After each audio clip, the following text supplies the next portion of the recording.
Welcome back, everybody, to the What Can Jesus Do podcast. Where, like I always say, try to have people on that are influential, good role models, just good people in general for really kids nowadays and just adults too, so we can try to break this cycle of of not being positive. Put it like that. Of not being positive. But today, I got my cousin on, Mr. Military Man, Mr. Football player. You know, he was one of the, in my opinion, so I don't care what nobody else say. In my opinion, one of the best running backs to come through the city. You know, he's a native to Alexander, Alabama. He's a great role model. He ended up, I was looking to some stats. Later. So you ended up being like top 50 when you graduated. Yeah. So I'm like, that's neat. You start thinking about certain stuff. Yeah. He ended up being top 50 in the state and also played baseball. He went on and played and fought, and now he's in the Army. Now he's a father, a husband, a preacher, might as well say. Oh, yeah.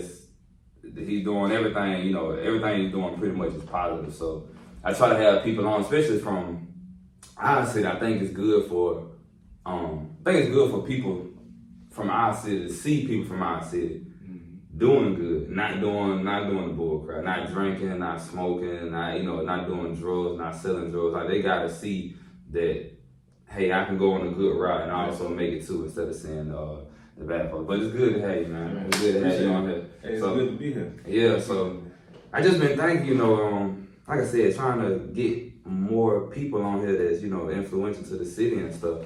How was it for you, memories of growing up in the city? Like, what kind of memories you have? I think the best way I tell people that's not from Alexander City, I say it's a great place to grow up in, but it's not where you want to stay per se, in my opinion, because same people I went to kindergarten with, them the same people I graduated with. Yeah. So they gave me like this sense of camaraderie that I feel like you can't replace. Nah. And they was more than classmates. It was family. So coming, like I say, growing up in a small town, that's the benefit. Mm-hmm. And we small, but we not. I had 330 people graduate in my senior class. Yeah. And compared to people that I ran into in my life, that's a lot. So, growing up, man, I had everything I needed, Yeah. We didn't have a silver spoon, of course, Yeah. Wasn't a silver spoon, but when you a kid, you don't really know what you don't have. Mm-hmm. My parents did a good job of making sure that we had all the resources we needed to be successful. So I loved it here. Like, I say where I'm from with pride, man. Yeah. And I need to do a better job of coming back and just visiting, even just on the way down here, man. I was getting more excited the closer I got, because I'm just, in my mind, I got people who I want to see. But Alex City is a great place.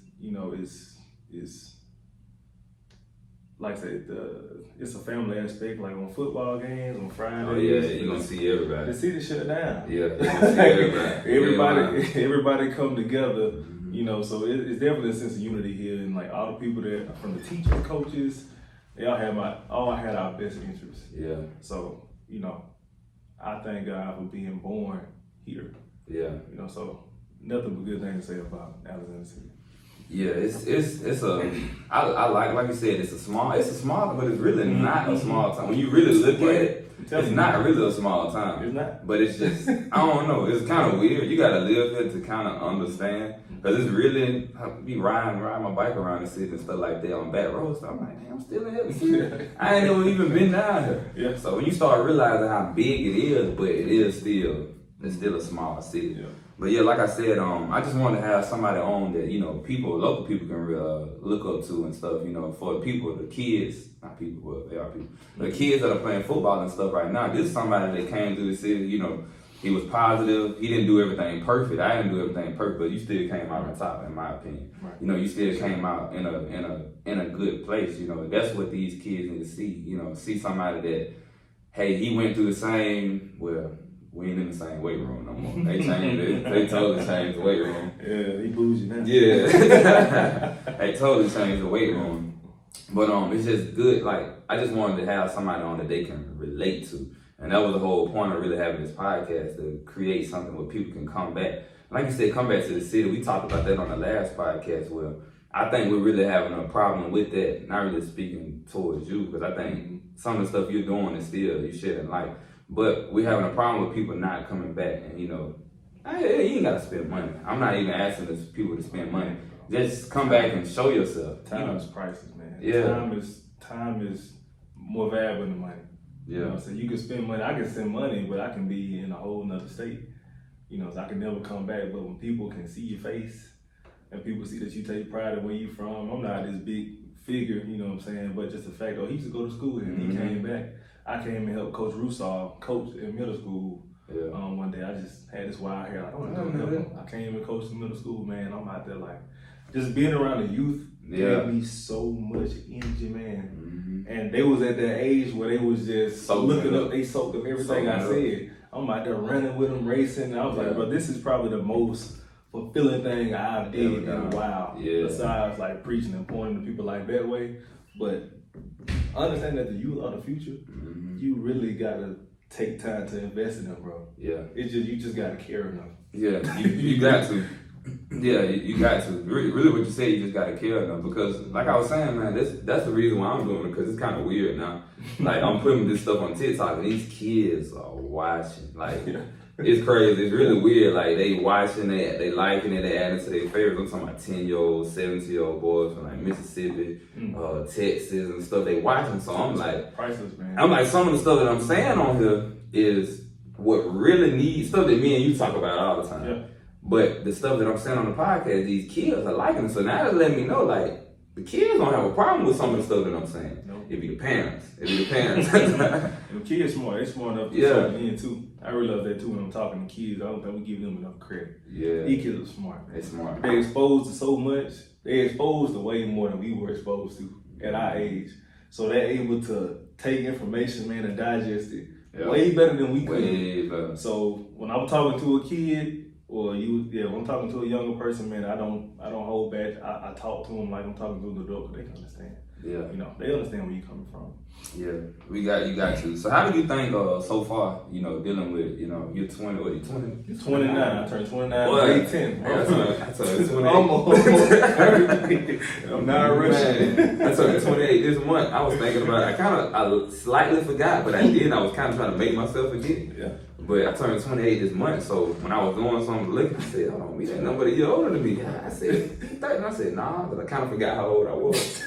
But I was looking, I said, man, I'm about to be 30. And it still is crazy, man. It still feels like I just graduated. Yeah, I was just going to say. You go back to high school, man. Like, I remember high school like yesterday. I truly do. Man, that's crazy. I couldn't go to my high school reunion because I was in school. I had a military school in North Carolina. And the reunion was on the day before I graduated. And I asked, could I leave early? They wouldn't let me go, but I definitely wanted to go to my 10-year reunion. I missed it. I swear I missed it. But yeah, time flies. Man, it's flying. It's flying. Hey, the older I get, the more I understand that scripture when he said, life is as a vapor. Yeah, pure for a while, then it vanishes away. Most of it, man, that stuff is crazy. I'm like, man, just last year, I feel like I was 15, running up them hills and stuff in the back of Benton Russell, running 2 a day, man, 2 a day, looking on the little track around, you just see heat waves. And I'm like, I'm remembering all that. It felt like it was just yesterday, but then I tried to race somebody a couple weeks ago. I tried to race a little young dude. I had to hold him back. We got to the line, I grabbed him. He like, get up. Nah. Straight. What? Yeah, man. I got humble, bro. I done had so many surgeries. I tore both my Achilles. Now I play golf. I don't try to do nothing. I play golf now. Yeah. That's my motto. Yeah. Hey, I'm planning on getting there too. But how do you think so far? I was listening to something that Killer Mike had on his new album. I've been telling. I told y'all about it. Man, it's crazy. But he said on one of them songs, it might have been Shed Tears. He said life isn't hard. It's just a journey. So far, how has your journey been? Dealing with life going from Ellis City, growing up in high school, going to college, and now being in the Army. Like, how has your journey been in your perspective? Has it been an easy journey, a hard journey, or has it been like a fulfilling journey? That's a good question. Never thought about that like that. But yeah, so first thing I guess you would say, perspective is everything.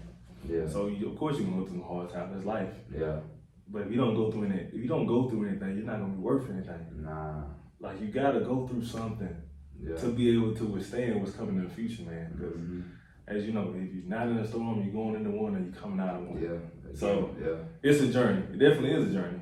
And just like how you say time flies, you feel like you were just in high school. Same thing with your trials, man. They don't last forever. Just a second, man. They don't last forever. So of course I done been through hard stuff like everybody else, but the journey has been what I needed to go through. Yeah, to get you where you are now. I had to. Yeah.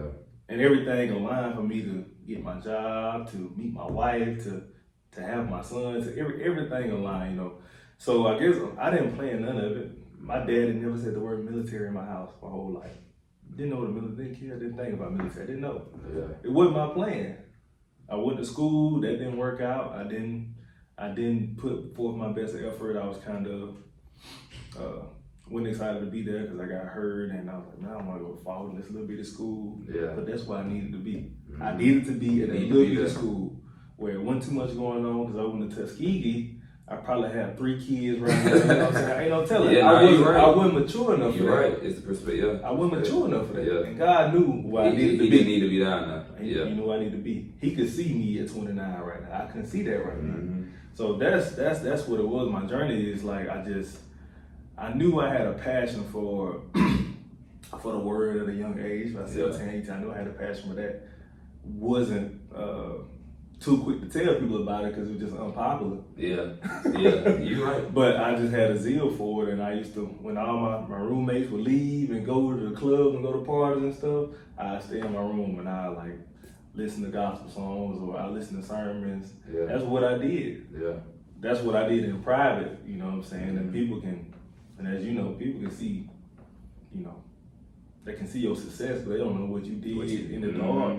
What you've been through, They don't know what you're praying for, you know what I'm saying, behind closed doors. People don't know. Yeah. You know, so my journey has been fulfilling too. You know, where I'm at right now, being able to look back and understanding that I had really no control over none of this. Now I got peace because I can take my hands off my life because I said I ain't got myself this far. He got the steering wheel. Yeah. So what I'm stressing about? Yeah, I didn't keep myself here. Nah. So I don't. So now I'm grateful for everything because it just brought me to the realization that God is everything, man. I got you. You trust me? I'm gonna put you exactly where you need to be, not where you want to be. Yeah, where you need to be. Not where you want to be.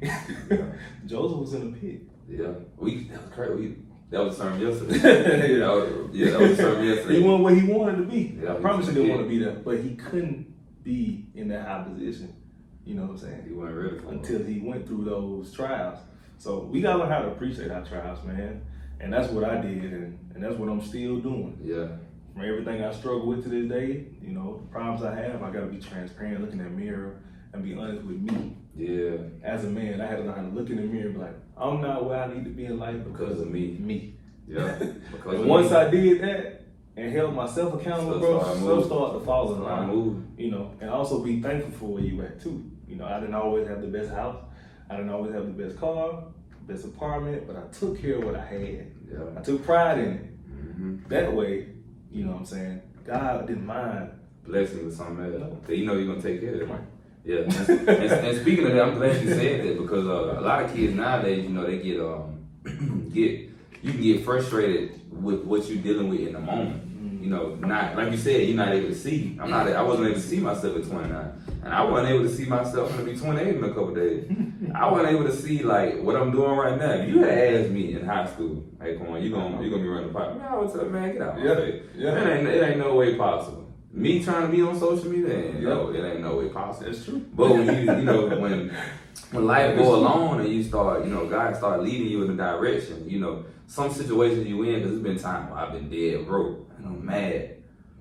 But like just like the other week, I was upset again. I was dead broke, but upset again because I forgot to pay my utility bill and they cut them power. They cut the lights off. They cut the lights off. I'm at home and I got a notification. I said, what the heck? I run outside at work, call hey, y'all done cut my lights off. They like, yeah. I'm like, oh man, I'm paid the bill. And I said, how much I gotta pay? They said the whole thing. I'm like, God dang. But It's gonna happen before. Yeah. All because I didn't do what I was supposed to do. Right. I didn't do it when I was supposed to do it. So I had to take that and eat it. Like, this a lesson. You know what I did? I went straight to my phone. I put a reminder. Every 3 days before, 3-4 days before, I'm gonna remind myself every dang day until that time comes. Because that penalty ain't no joke. Yeah, exactly. But you have to appreciate the moment, even though sometimes the moment sucks. The moment can be dark. The moment can be ugly. You gotta appreciate it because it's just like I tell people, with welding, it's the best example I can give. You gotta give examples of using stuff that you understand. Right. Like with welding, you heat metal up, and as you heat it up, you burn it with something that's also making it stronger at the same time.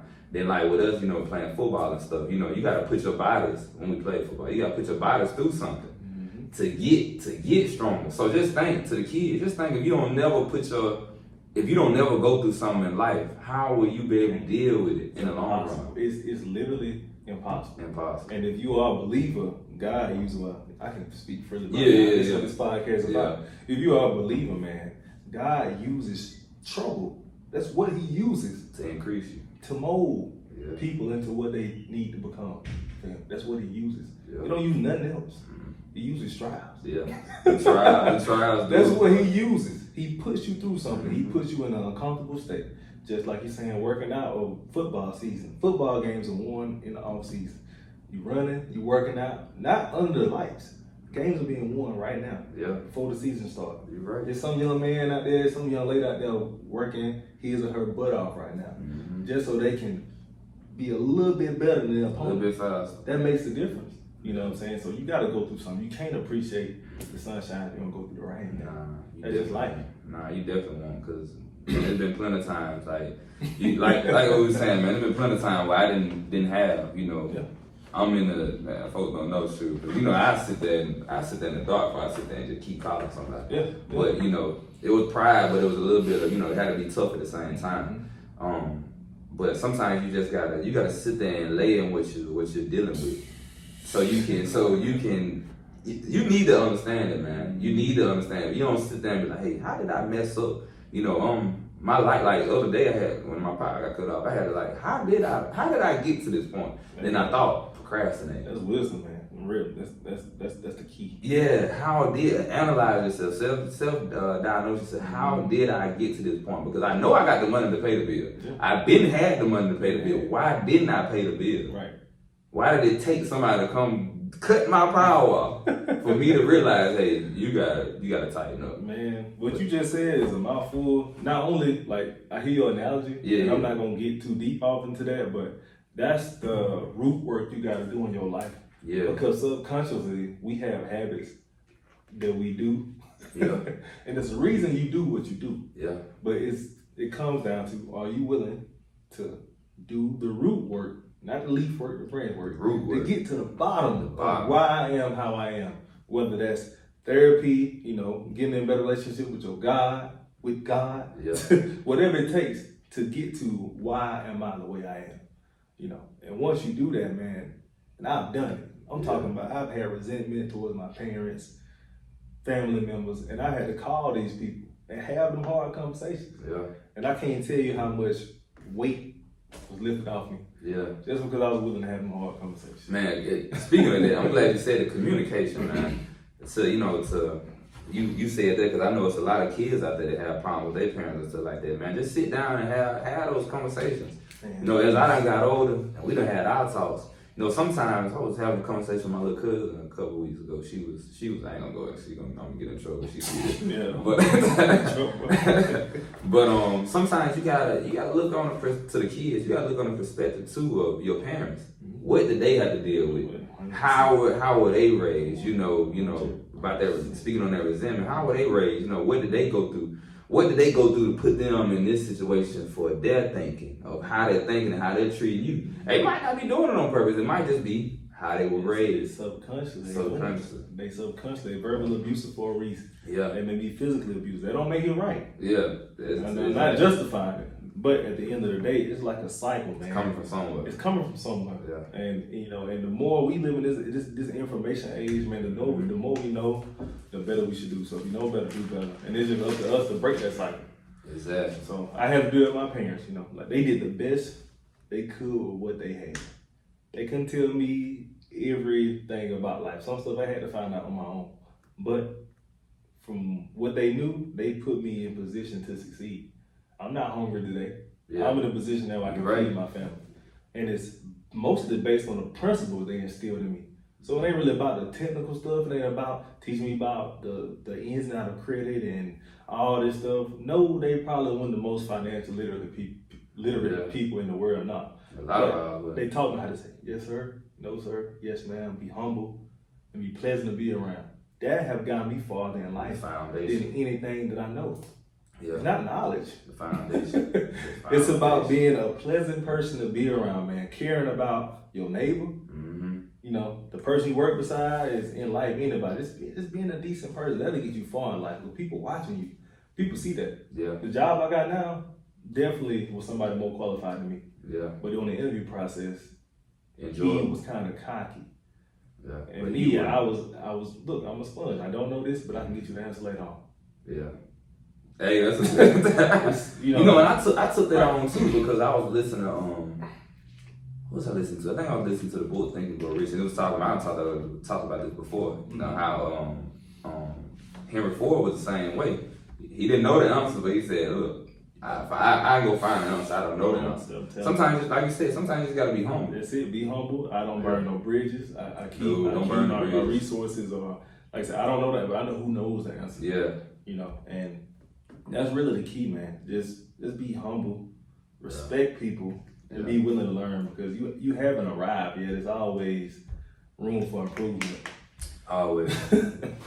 Yeah, speaking with these kids, you know, a lot of them that's watching this and stuff, I know that they're playing sports. Mm-hmm. We both played football. I got my football, like, I wasn't no star or nothing like that, but it really, really helped. Yeah. Like, and today, now, what I'm dealing with today, now you in my opinion, you were a star in high school and stuff. You know, you were pretty good. So, like, dealing with the stuff we dealt with in football, whether it's running those hundreds, those 100 yards, those gashes, those doing up downs up there, running up and down that hill, you know, timing a mile, all this kind of stuff that we did, all this strenuous stuff that we'd be out there looking at each other like, man, like, I remember that day Coach Horn said, we got 10 100s. 10? After the whole practice? Come on, Coach. Come on, man. You tripping.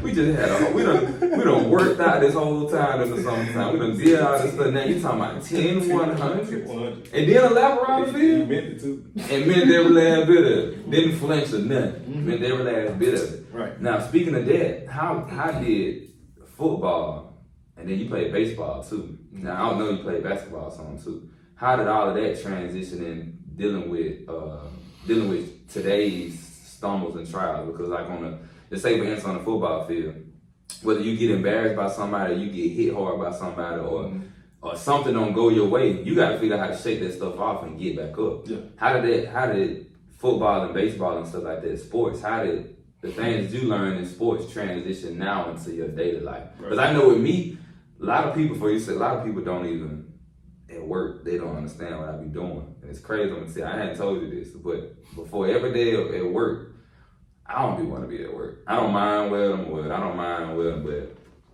who wants to work? It's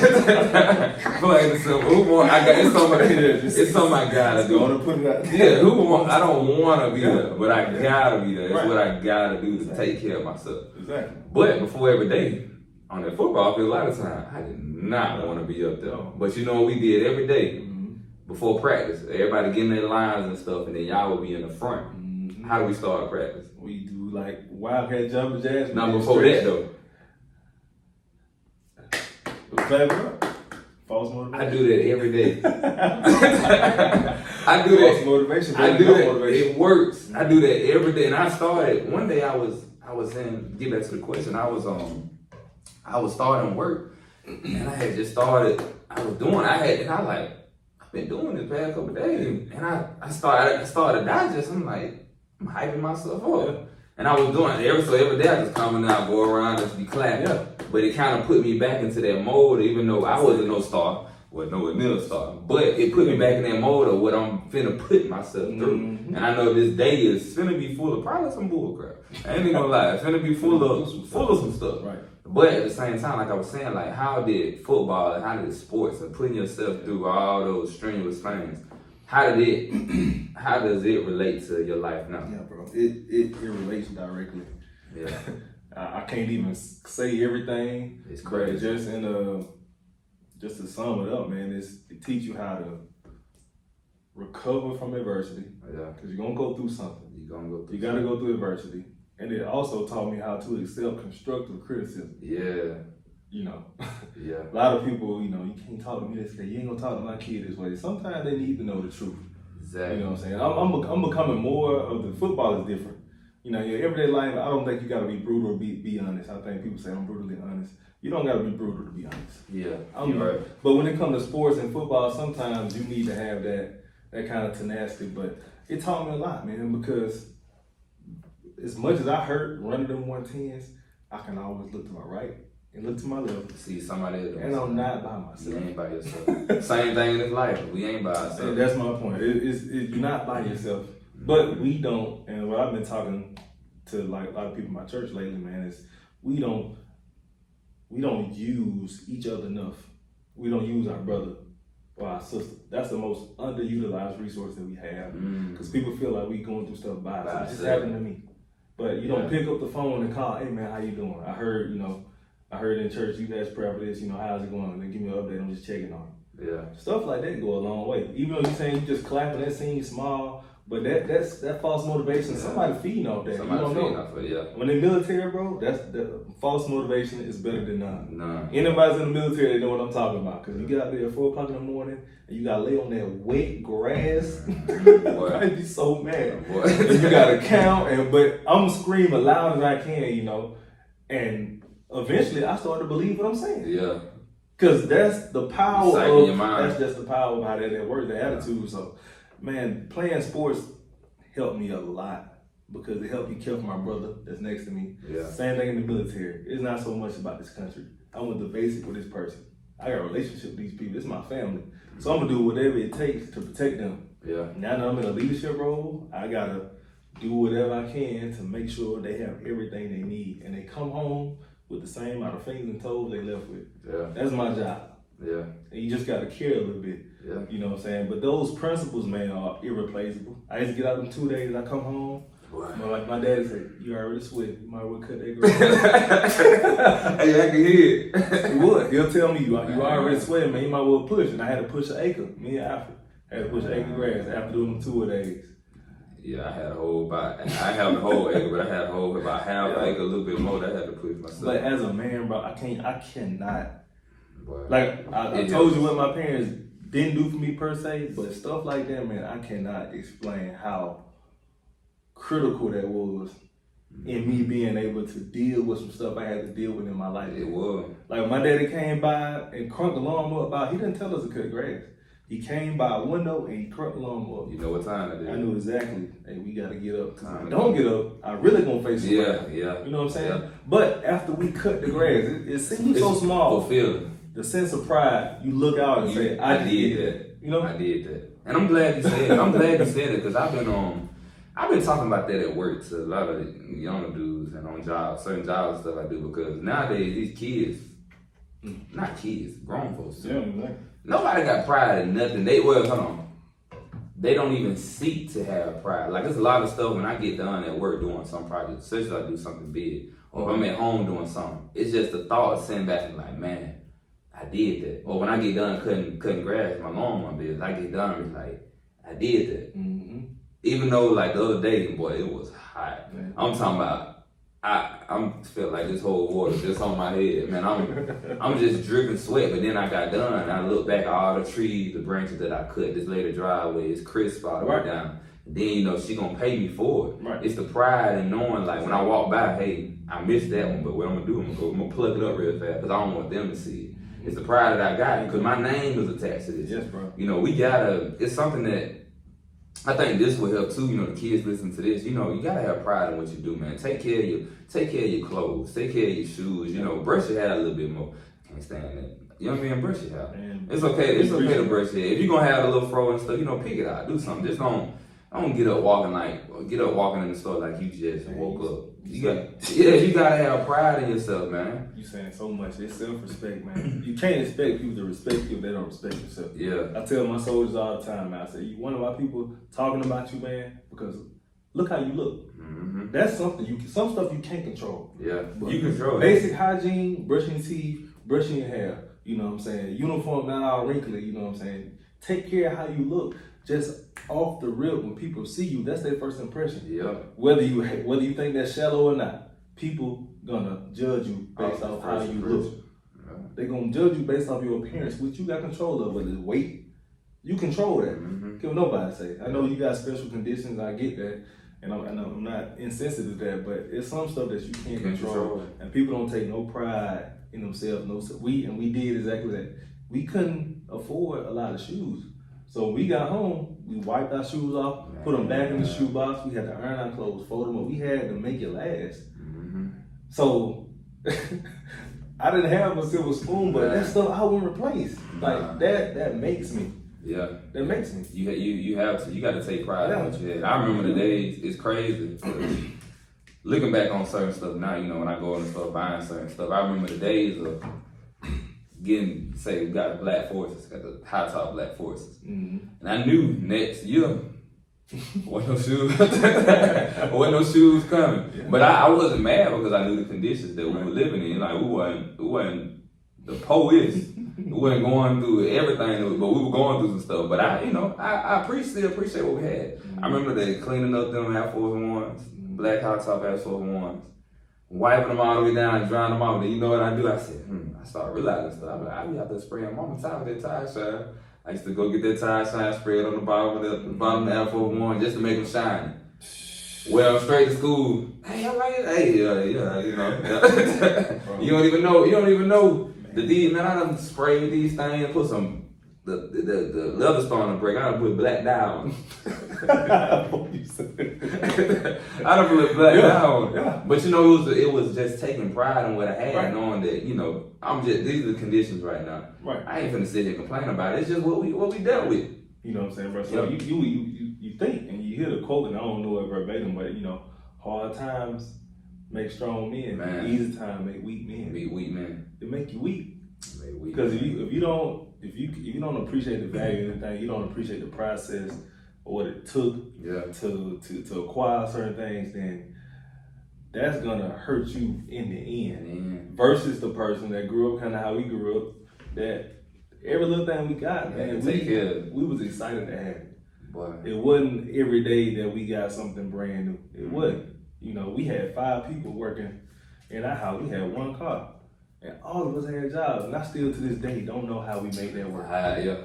I don't know, but we made it to work on time. I had to get up early some morning, take my dad to work, drop him off, come back, drive back home, and it's like 5 in the morning, drive back home, get ready for school.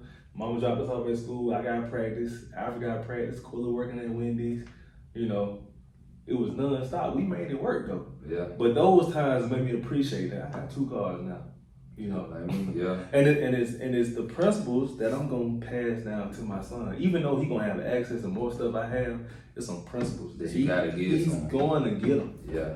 He got to. Yeah, you got to. I think about it now, and not to preach on it too hard, but to parents and stuff, figure out a way to get these kids, to understand that you gotta take care of your stuff. Mm-hmm. You gotta take care of yourself. You gotta take pride in what you have and what you got and stuff like that. When you go out, make sure you look presentable. Yes. It ain't always about if you're gonna wear a t-shirt. I was talking to a lady the other day getting my shirts done, and I said something about when I earn my t-shirts, certain material, because I'm getting ready to change the material on the shirts. I was like, certain material. She's like, you earn your t-shirt? Yeah. I started to say, I thought that's what you were supposed to do. That's what I couldn't go outside. Yeah. I couldn't just walk outside with a t-shirt on, wrinkly and stuff like that. Yeah. My mom wasn't going for it. Well, if you don't go back in there and that shirt. My dad won't let me go out. Yeah, so it's just taking, now when I'm older, it's the small, intricate things that go a long way. That's what's gonna set you apart too. Yeah. Because whether you believe it or not, you compete with somebody. You compete with somebody you don't every day see right now. Every day watch. But it's gonna be them small things, them little details, man. That's what's gonna set you apart. So everything you said, man, 100% true. Yeah, So true. You have to, man. You got to take pride in everything you do. Mm-hmm. So, you know, we're extremely God fearing people. You know, we have our trials and tribulations and stuff like that. So far, dealing with life, you know, these 29 years, you just turned 29 too. Mm-hmm. What has God taught you these past 29 years? You know, with me, though, I give an example with me. The couple of the biggest things God taught me is be patient. Think first before you just react and speak to people. Kind of like sometimes, like you said, Buckner, I have the same problem where I say something, expect you to take it how I expect you to take it, but everybody can't take that. Sometimes you gotta feed people a different way, and also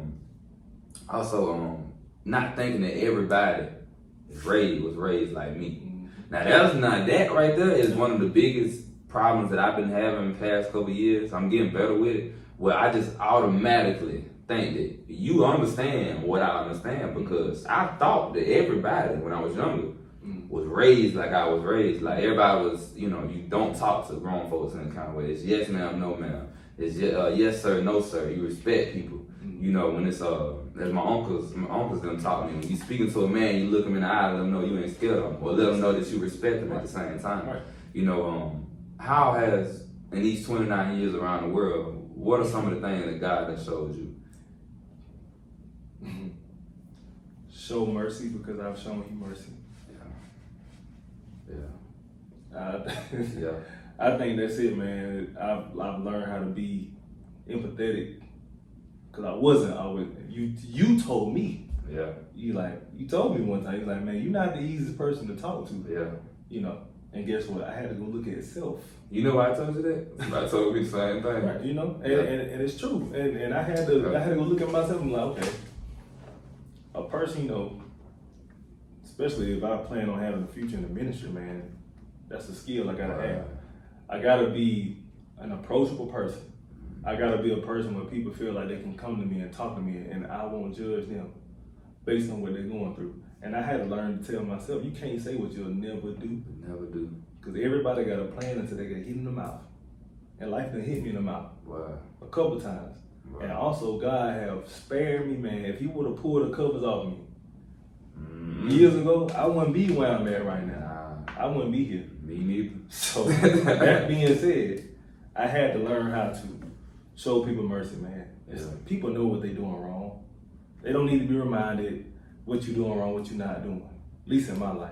Yeah. All that they need me to do is encourage you. Yeah. If you need me, I'm here for you. I had to learn how to call people, not because I just want something. I had to call, hey, I'm just checking on you. That has done numbers. Yeah. And people answer the phone now when I call. Because I don't want nothing. They know he just calling because he's just checking on me, man. Hey, what you got going on? How you doing? Like a welfare check. I'm just checking on you. And as much as that might help that person, that helps me too. You know, because we are designed to communicate with each other. Yeah, we need each other, we feed off each other. And it's underutilized. I promise you. Everybody, I don't want nobody in my business. And this Facebook wisdom that we have where I'm just focused on myself, that's not how we are supposed to operate. Life ain't about you. You can have all the success, you can start all the businesses, get an Airbnb, LLC, you can do all that. But if it's just you, you're gonna be lonely up there. And millionaires kill themselves every day. Yep. It's not about money, man. It ain't about this temporary stuff that we trying to fill this void. That void you have, money can't fill that void. That's gonna take God. And money promises to do everything. That's the thing. Because money promises to do everything for you that God wants to do for you. But it can't come through with that promise. Money want to give you peace. Money want to give you freedom. Money's supposed to give you comfort. Money can't give you that. There's some people that got the most expensive bed in the world that can't sleep. Can't sleep at night. They on Adderall and all these other substances. They can't sleep, but they got all the money in the world. So what is it? So why isn't that person that live in a country that's blue collar, happy, sleeping good at night? What is mental health? They don't deal with that. You ain't lying. It's here. So, bro, I show mercy, man, because God showed me mercy, and that's really. And just the love, man. Love people that don't even love me. I learned to love my enemies. Pray for people that don't got my best interest and mean it. Yeah. You know, because love is not a feeling, man. Love is an action. You know, my wife might not like me all the time, or I might not like something she do all the time, but I'm still commanded to love her. That's not a feeling. I'm commanded to protect her. No matter what we talked about earlier that day. Yeah. If something was to go down in the middle of the night, I gotta protect her. That's Yeah. love, because God loved me. Yeah. You know what I'm saying? So, yeah, man, you gotta show mercy and be empathetic, and meet people where they at, because you can easily be where they are. Man, hey, did you hear that verse on that song I sent y'all? Something for John about killing man. Probably. What's the name? It was a verse in there. He said, "Don't laugh." He said, "Don't laugh at another man's when he's at his lowest state." But he said, "You and I are not exempt from those same temptations." I heard that. You know what he said? Yeah. Mm-hmm. He said, "You and I are not exempt from those same temptations." So he said, don't criticize and don't laugh, because you one day. More than likely, the thing is that you gotta realize, what I've been realizing too, you gonna fall eventually. Yeah. Whether it's, you fall in your younger years or your latter years or your middle years, you gonna fall eventually. Mm-hmm. Now, so you gonna reap some of those same things. You laughed at people, or if you treated somebody harsh when they fail, you gotta be expecting the same thing in return. Better know what's coming. You better know what's coming. So, like, speaking on the love and stuff, that's what I've been trying to do more lately, especially enemies. I've been doing. I can do better. I've been doing pretty good, but I've been doing better at it. Just showing, like you said, showing love to your enemies, because you know who I don't care what nobody say. You know who your enemies are. You know who the people are that don't like you, but show them love, because it's gonna come a time, and it done came a time. Man, I might be on a job or something. I got a problem with somebody, and I show them love, but they looking at me crazy. Mm-hmm. Then next thing you know, that stuff flip back around. Now they come and asking me questions, all because of how the love and the respect I showed them. Don't live that. Yeah, you have to show love, man. We got a bad problem with that within the city and within just like the world. Just young kids, dudes, thinking that everything gotta be met with bronze. Everything do not take a pistol. Everything don't take hitting somebody, slapping somebody, fighting people. That's cowardly. It don't take that. That's actually cowardly, and that's why I love what you're doing, man. What King Jesus do? It's power in restraint. Yeah. That's something I preached that a couple months ago, man, and just that statement alone means so much to me, because it's so true. It's power in restraint. Jesus was capable of wiping all of them out, but he chose to love. Mm-hmm. You know what I'm saying? And just because you're able to say something, just because you're able to tell somebody off, that don't make it right. Mm-hmm. You can tell somebody every little piece of your mind. That ain't gonna make you feel better. You just stoop down to their level. Yeah. You know what I'm saying? So sometimes you just gotta hold your peace, think before you speak. You know what I'm saying? Because most of the time, especially on these jobs, man, if somebody mistreating you on your job, you don't fight with verbal and physical. You gotta fight with paperwork. Mm-hmm. And you gotta fight in another way. That's a whole nother fight. They want you to act out. Yeah. Because once you act out and do something, they got you. They got grounds now to get rid of you. Mm-hmm.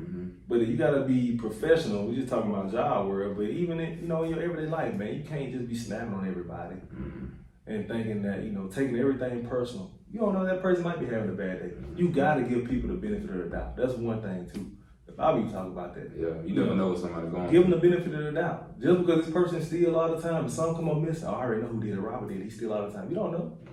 It might not be Robert. It might not be Robert this time. Yeah. So you gotta be careful. Just stuff you put out there, man. You just gotta be real tactful of, things you let come out your mouth, because it's power in the words you say, and people listening. Yeah. So it's definitely a lot of power in that. We gotta be responsible. Yeah, people are definitely watching. With me, I try to find fuel and to keep pushing and stay motivated. I try to find fuel and one day being able to take care of my mom and just be able to do stuff with my family where I can have. I think me and you talked about one day. We were just talking about certain stuff. But one of my goals is like to be able to afford something where I can have the whole family. Mm-hmm. We just come out, we kick it, we fish, barbecue, all kind of stuff, and it's on our land. Right. But as of right now, what motivates you and keeps you going to, even though when you fall or you stumble, you will run into a stumbling block, that you don't give up. Cause now when you run into your life, man, you run into plenty of reasons. Yeah. To stop, but that don't grant it or make it right to stop. But you run into plenty of reasons to stop and to give up. What at this moment in your life and time right now? What are some key things that motivate you and keep fueling your fire? Well, I think what you said earlier. First, you're gonna fall. You're gonna mess up. Yeah. So I think we need to get beside ourselves thinking, especially me trying to be a Christian man. You can't be self-righteous. Sometimes being self-righteous is worse than being unrighteous. Meaning that you think because of how I'm living, some way I'm earning what I expect. Yeah. You don't earn nothing. You don't deserve nothing. Yeah. Like I said, if life was fair, I'd be dead in jail. Mm-hmm. If it was fair. Well, you're right. If life was fair, I'd be dead in jail. Yeah. So I had to, my mistakes don't define me. Mm-hmm. I'm gonna make a mistake. Probably gonna make one tomorrow before I leave LSU. Yeah, you're right. But my destiny is not gonna be, taken away by that one mistake. God is bigger than my mistake. I had to learn that. I had to learn how to forgive myself. I can pray for forgiveness, but I'm still thinking about what I did. I used to beat myself up. But I'm flesh and blood, man. Yeah, we naturally got an appetite for stuff we ain't supposed to have. God understands that. That's the whole point of him coming down here and doing what he did, to feel what we felt, so he can empathize with, okay, I know he failed, but God, I know what he's going through. It's not easy. He's wrestling. We contaminate, right? So what keeps me going is, first I got a son. Life just literally is not about me no more. I've had my time, to be taken care of and spoon fed, but right now it's time for my family to be sustained because of, what I'm doing and the principles I'm pouring into their life. My son needs to see a man that's committed to something. That's been my biggest thing lately. I've been 1 foot in, 1 foot out. Especially like in my Christian journey. I've been in the world halfway. I've been straddling the fence. Yeah. And I've been uneasy. I've been living a lie, it seems. And I said, man, I owe my son. He needs to see that my dad stood for something. Consistent. And he committed to it, And my respect, bro, is something I die for. I never compromise what I believe and what I know to be true just to make somebody else comfortable. I always respect you, but I'm going to stand with something because I want him to. Because the world that he's going to face, man, is going to be a lot. 10 times worse. It's going to be worse, man. This world, the way our trajectory right now is sad. People ain't got no morals. We got in God, we trust in our money, but we don't trust God. We don't care what God got to say. We don't. So I have to prepare him. It ain't about me and me being calm. I got to show him the best I can, what right looks like. And I'm not gonna be in school with him, and I gotta have faith. I had to ask my wife too, she was worried about he's sick and going to daycare and stuff like that. I said, have you gave him back yet? She's like, have you gave him back to God yet? Yeah. She's like, what you mean? Yeah, that's good. I said, you worried about it too much. You gotta give him back. Yeah. Cause I can only reach this far. Do you believe that God is everywhere at one time? Do you believe the dude just sound good? Because when the rubber meets the road, man, yeah, you're right. We gonna see. Do you really believe? A lot of people believe in. They say they believe in the Bible, but them words ain't came to life. Them words ain't alive in their life. They just words. You can quote it all day. But you believe? Your life and what you do gonna show. If you believe, they gonna show you believe. You sit down in that chair because you believe it, they gonna hold you up. I can say I believe the chair can hold me up. Like, you ain't stand up. If you believe it, sit down. Yeah, sit down. You can say anything. You know what I'm saying? So I'm at the point now, man, in my life where, man, I know God has something for me. Everything he done did and protected me from, based on what I say, he pulled the covers off me, right? He didn't pull them off because he had something bigger for me to do.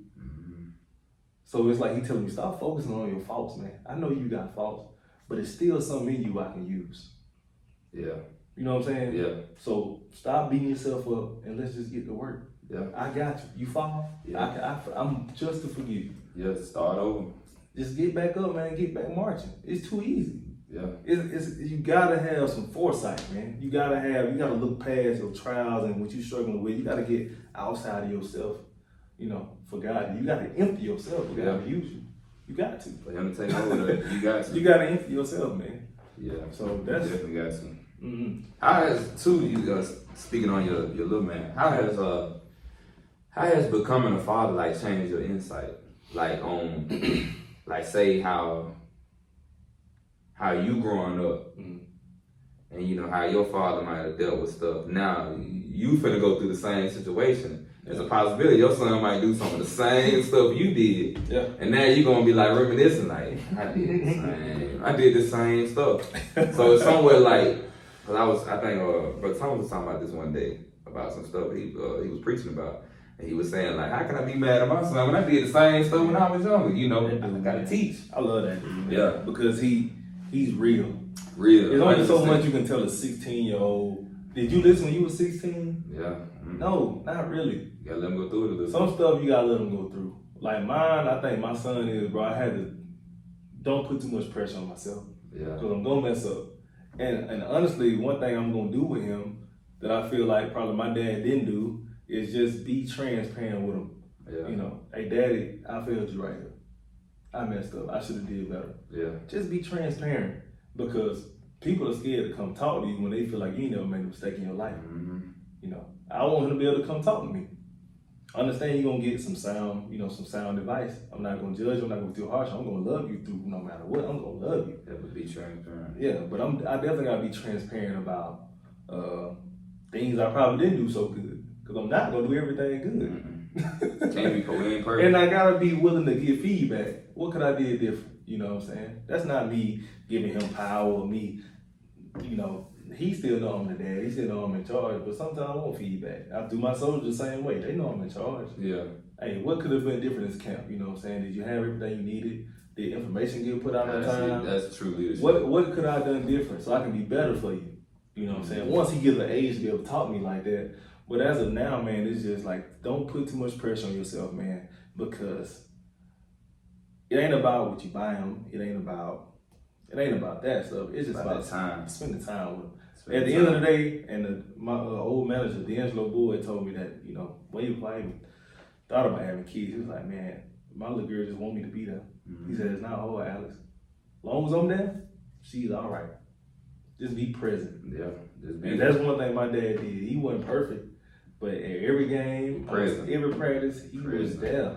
Present. It was almost annoying. Yeah.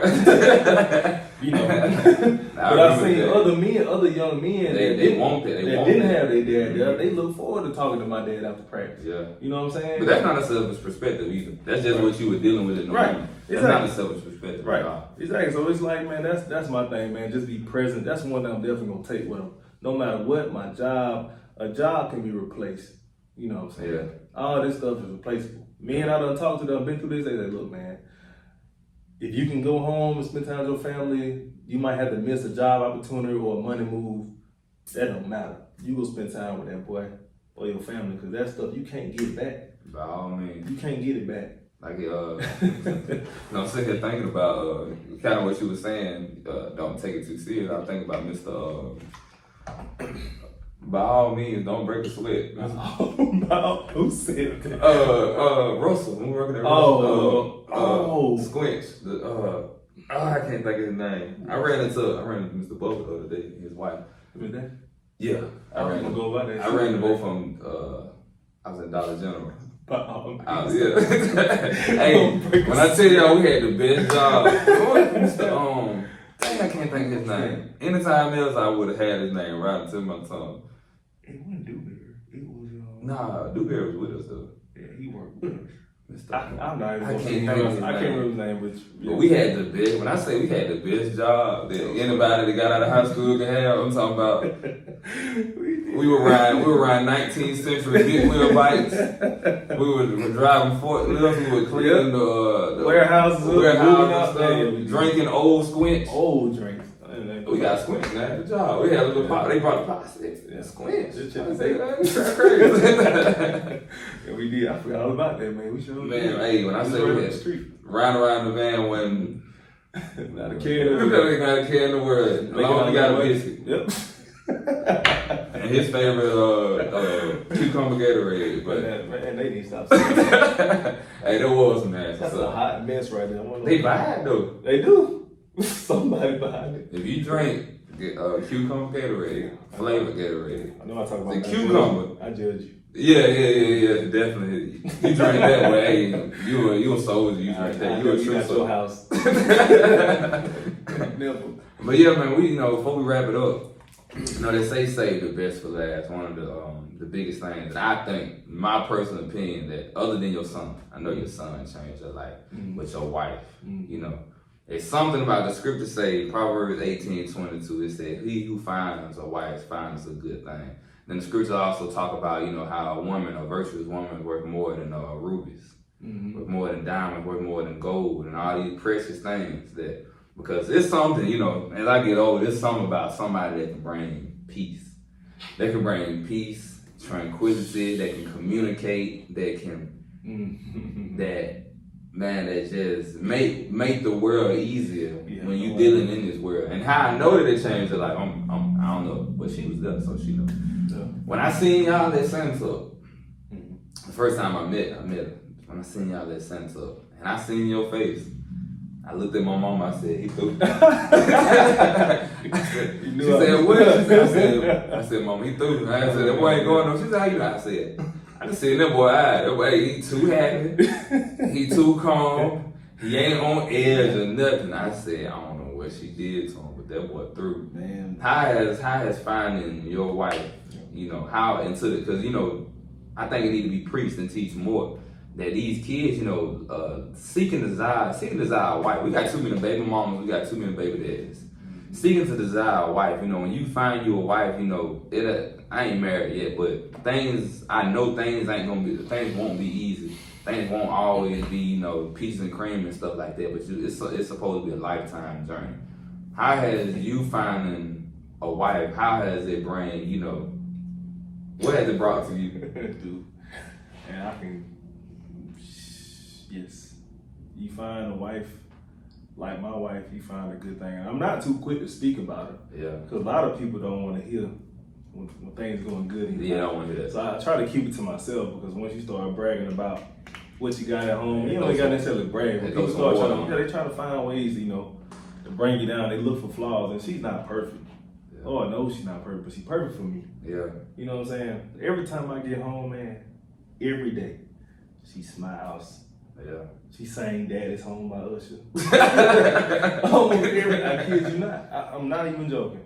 Like that woman has, and when I first met her, and just how you knew who she was, I knew who she was too. Yeah. But I wasn't ready to commit to her. Mm-hmm. So I used to try to sabotage our relationship. I stood her up. We both went to Texas. She done bought tickets for me. I stood up. I didn't go. You knew she turned it into like a sister trip. She brought her sisters with her. You know what I'm saying? But yeah, because I knew. Yeah. I knew some change was on the way. Yeah, change was on the way. And I wasn't ready to change. You knew what it required. I had to sacrifice some stuff. And she told me, she probably the first woman to sit me down, and she told me, when she got home, when we standing her up, she don't spend all that money on the trip. She got home, she was sitting in her car. She said, Alex, I still love you. She was like, but I do see a pattern. That every time I feel like we're getting close, you find something to get away. You find something that you make something a big deal. It's not a big deal, and you distance yourself from me. And she told me, she said, if this is what I have to look forward to, let me know now. And she said, I still love you. She said, I still want this. She looked me dead in my eyes and told me that. But you got one. That's the first woman probably ever put me in my place. Wow. And I had to go and look in that mirror that we say so hard to look in. I had to go look in it. Time to tighten up. And I said, man, I'll be a fool if, I let this get away from me, because I'm not ready to put on my big boy pants. Mm-hmm. And I moved in with her. And it wasn't the house that I bought. So I'm kind of on eggshells, like, this is not my house. You know what I'm saying? I'm not really feeling like at home yet. But man, when I say she did everything, she handed it to me. She like, this your house. You the man of the house. She told everybody. People that visiting, oh no, this Alex's house. You just gave it to me like that.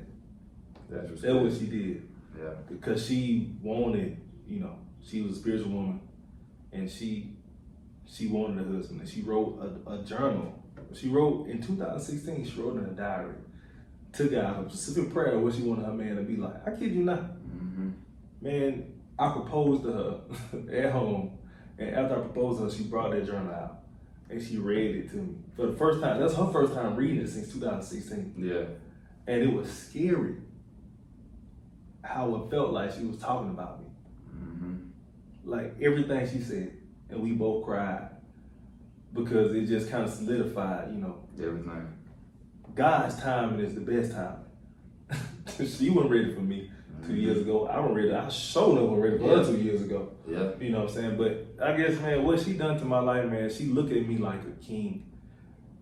But she does way more for me than I do for her. Yeah. She just does. Yeah. She challenges me.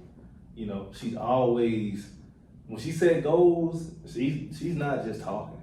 Like when she says she's gonna do something, she's gonna do it. You know what I'm saying? She got master's degree. She's in IT. She's qualified, man. She's super qualified. And even though she got all those accomplishments, all those titles under her belt, man, she still takes pride in being a wife. Like, not just in the traditional sense of like cooking and cleaning. She does that stuff. What's all her face? She loves to cook. She loves to serve. That's just who she is. But she's a even better mother. Natural. Yeah. Natural, man. And she made it so easy for me. I kid you not. Just walks in there. Anything I want to do, she supported. Any goals, anything I say I want to start doing, she support me. Whether it's just with encouraging words, whether it's financially, you want to do it, I'm with you. She's with me. And the peace that gives a man to know that I can go to school in North Carolina, I can go to school up here, and I know what I got at home. I ain't got to worry about stuff. You ain't gotta worry a lot of folks got to worry about it. Hey man, before we wrap it up, before we close, it's crazy you say that because Bro Thomas told me. I'm gonna tell the gym that he told me a long time ago. I'm gonna tell the gym that he told me. But he told me that he said, Simmons, he said, one thing you don't, he said, and this took for the young dudes too. He said, one thing you can't have is to be going out to make money and take care of the family and you worried about the house. He said, that ain't gonna work. He said, you can't make no money and you worried about what's going on at home. No. He said, when you going out to make the money to take care of the family, you can't, you call and check in or whatever, you can make sure everything, but you can't be worried. Yeah. You gotta know that she taking care of the house, she holding it down. Yeah. And the other thing he said, I'm gonna get a gym. Ain't nobody else in there. Nothing but my baby and her. He said, ain't nobody. But it take those, those conversations and stuff, but it's just going on what you said, man. But like I said, man, choose peace. Peace. Like, it ain't about a dime. It's always gonna be a woman that got a nicer body and she's pretty and she got all the curves in the right places, man. Choose peace. Peace. And I'm not taking, my wife is beautiful. But on the other side, man, she is my household. When I go home, man, I can expect just this peace around it. I can't really explain, man. When I go home, if I need anything, if I don't want to do anything, I got you, baby, relax. Sit down, I got you. What you want to eat? Yeah. What do you want? Like, she always asks, and she just got work too. She work too, but she still, what do you need? And when you got a woman like that, man, it make you just want to give her the world. You can't trade that. I want to give her everything because she don't ask for anything. But you can't trade that. Boy. Like, what you want for this? I don't want that. She don't want that. Okay, I'm finna go crazy. I'm finna get you everything I can. You gotta go find something. When it came to her engagement ring, I didn't cheap out on it. I bought it. I bought a ring. Yeah. I bought a ring, you know what I'm saying? And because she deserved it. And I did it with no hesitation. None. You know what I'm saying? Because this ring and the dollar amount that I paid for it don't even equate to what you brought to my life. You're right. She deserved everything, man. Like, even I love you, baby. I know you can watch this. She deserved everything. Yeah, you're right. I don't deserve her, for one. Hey. I don't deserve her, for one. So if you find young men, man, choose peace. Like, my wife, I promise you, I would have her talk. She is, in my opinion, she is the standard. And she's so humble, and she's so self. She'll never say this about herself, but that's why you saying. I'm gonna give her flowers, man, because she's everything, man. Yeah, choose peace, man. But like I said, man, I appreciate. I hope to the young dudes and stuff, I'm gonna have to get some out of her for I can't. I speak for young men because I can't. I don't know how it is to be a woman that ain't. You didn't get her on here. Whoever? Yeah. Oh yeah, she come on. Yeah, she does come on. Yeah, I don't mind. She said she want to be more involved, and she's trying to get better at being a little more outgoing and not so introverted. So I think this would be a good platform because she got so much. She's so logical. Like stuff that take me 20 words to say, she can say it in 5 words. I don't like that. Stereotypically, you would think women are they just emotional. She's not like that. Yeah. She's logical. Even with her pregnancy, her birth, the pain, I can't do it. She's super logical. Yeah. She wasn't. It was. I don't know, man. Like she's made me a better man. I know she God sent. Yeah. You know, I know God gave. I told her the other day, and I'm not to prolong this. I told her, I said, I know God put you in my life so we can accomplish what He wants us to. It's not about us. You know, we together for a reason. Yeah. You know, and like I said, when I first met her, you couldn't deny it. So not at all. I looked at her mom. I said, "Mom," she said, "What?" I said, "That boy, the eyes look just like that water." My dad told me the same thing. He came over the house. He told me, he took me out the front door. He was like, "I ain't trying to tell you what to do, me." He was like, "But I think you done." You know. And right after she was the first woman I ever posted on social media. Yeah. First one ever. Yeah. When I posted on my social media, my brother Ricky, he texted me. He said, "No." He said, he knew. He said, "I see." I said, "Yeah, bro. Like, it's it." I knew it. When I seen y'all walking up holding hands, and I seen that, I said, "He ain't walking on. Yeah. He relaxed." I said, "That boy relaxed. He ain't no edge, before, we were younger and stuff, kind of, not really on it, but, kind of on edge a little bit." Right. But I could tell, like, it was a relax. Yes, I said. And go back, the best thing I do for my son is love his mom.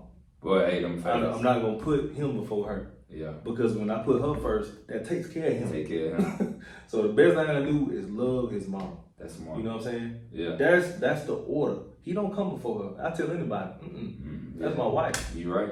I gotta. People don't like that, but that's biblical too, because you made a vow for your wife. Your job is to take care of her, make sure that the child is taken care of. Yeah.